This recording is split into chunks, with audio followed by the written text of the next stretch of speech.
नमस्कार दोस्तों, बहुत ही बवाल और धमाल मचाने वाला गाना आ रहा है। मूवी का गाना होने वाला है, जो कि मूवी के नाम है ससुराल का गुलाम। बहुत ही बवाल धमाल मचाने वाला गाना होने वाला है, जो कि गाना के नाम है बाप त बाप होला। जी हाँ मेरे दोस्तों, गाना के नाम है बाप त बाप होला। गाना को गाए हैं ओम झा, गीत लिखे हैं अरविंद तिवारी।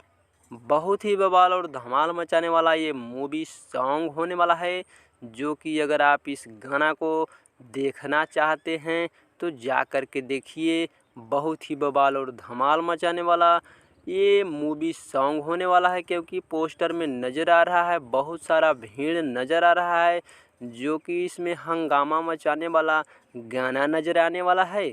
तो जा कर के अगर देखना चाहते हैं तो B4U भोजपुरी के यूट्यूब चैनल पर जा कर के देखिए। बवाल धमाल गाना होने वाला है। अगर वीडियो अच्छा लगा तो वीडियो को लाइक करके चैनल को सब्सक्राइब कर दीजिए।